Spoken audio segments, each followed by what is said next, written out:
To Senator Jeff Sessions and his supporters, let me congratulate you on a hard-fought campaign. You know, being a football coach, I know when you get into a bowl game and you lose, one team moves on, the other one doesn't. But you're in the same conference. But you pull for each other, even after that. This is a great country we live in. I just talked to Senator Sessions, and he was awesome. He said, Coach, I'm all in.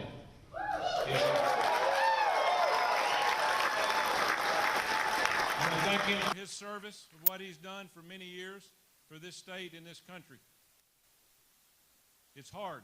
It's hard being in the public life that long. But I know that Jeff Sessions and his supporters are going to be behind us. We're going to need everybody on deck. This is going to be hard. But we do appreciate their support, and now we're all on the same team. For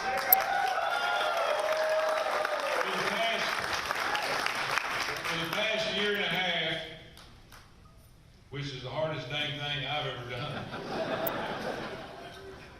I've traveled to what seemed like every city, town, and crossroads in the state of Alabama. I've listened to stories. I've listened to it all.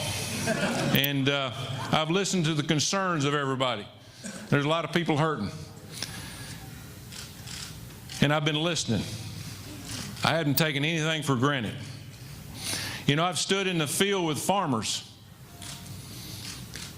putting their crops in back in planting season a month ago. And they're not only planting that crop to feed their family, but they're planting that crop to feed our families. That's right. It's important we understand that. I want to thank Alpha for their support. They've been huge. Been huge.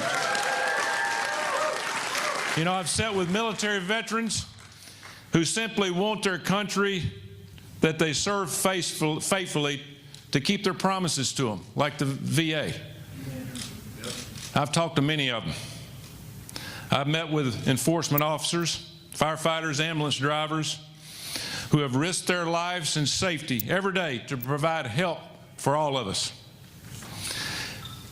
In this tough time that we're going through as we speak today, with everybody wearing masks one time or another, I've listened to doctors and nurses who have been on the front line battling this China virus, this unseen enemy, in the hospital wards and the IC units. And it's been tough. You know, I've also comforted the jobless. Many places I've been, people have been out of jobs. President Trump, who, by the way, who's the best president in my lifetime,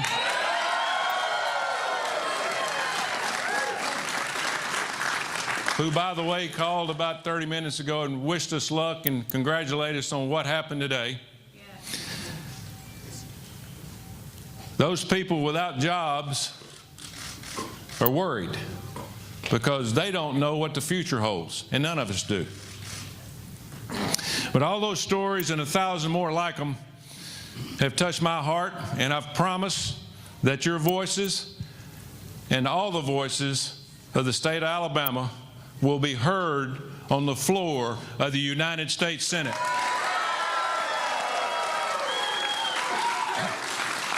You know, I've today reminded of my mom and dad. C.R. and Olive, both deceased, who at a young age instilled in me the importance of serving others and fighting for what I believe is right. You know, my dad dropped out of school in the 10th grade to join the military in World War II. I said, Dad, the 10th grade? He said, yeah, I got tired of following that damn mule. But at 18, or somewhere around that age, I want you to think about this now. Him and thousands of other men and women in this country and our allies landed on D-Day at Normandy.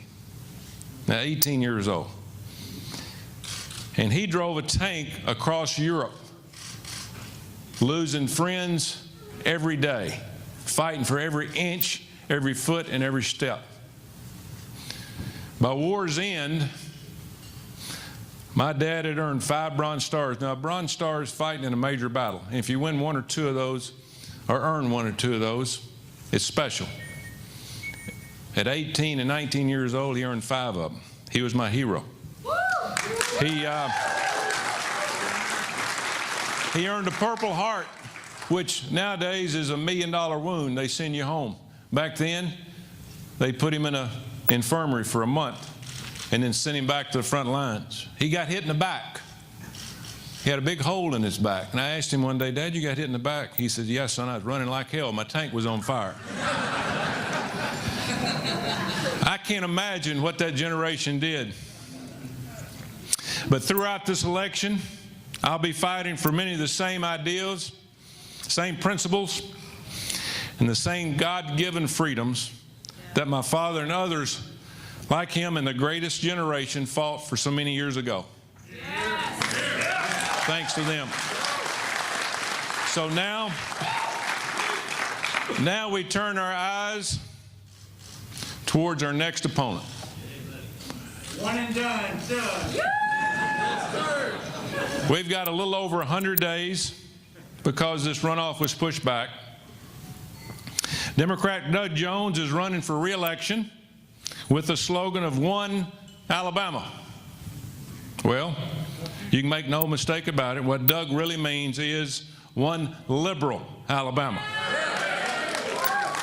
In Doug Jones's Alabama, you take your marching orders from Joe Biden, Nancy Pelosi, and Chuck Schumer, and the bartender AOC, and all the liberal left.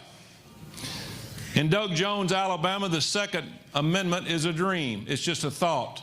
It's not in the Constitution to them. By God, they're not taking our guns.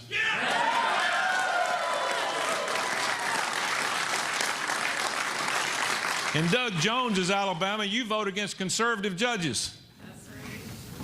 People that believe in the Constitution, believe in this country. He voted against Brett Kavanaugh.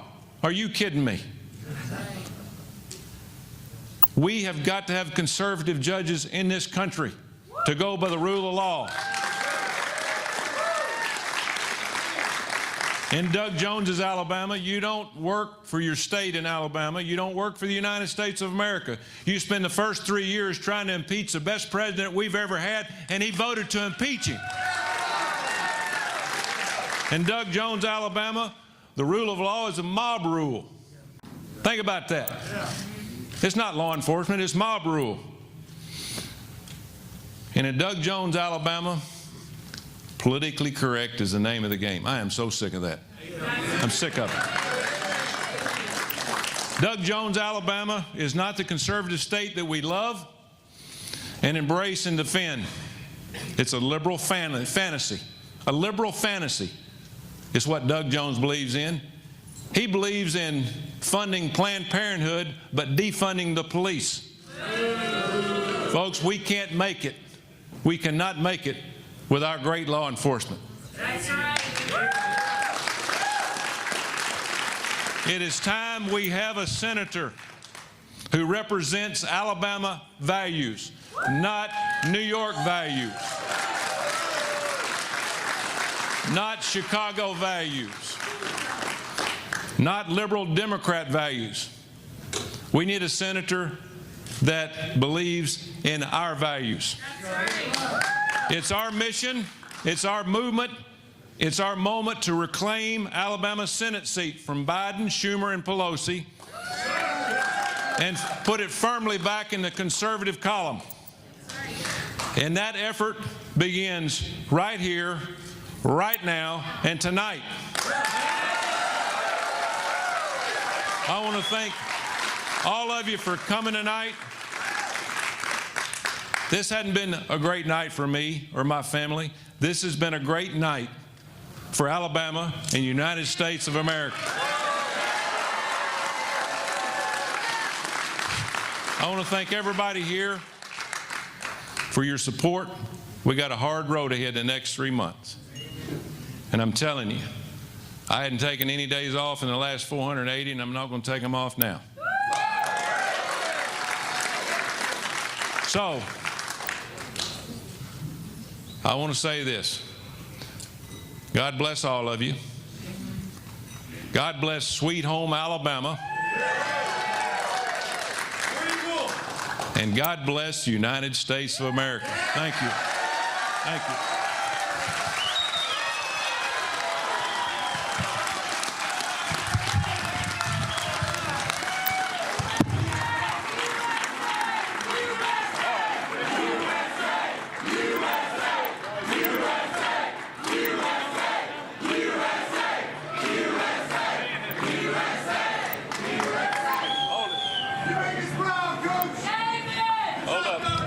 We're missing one member of our band up here. Here's my man right here. I met him in Dothan a few months ago. What's in that glass?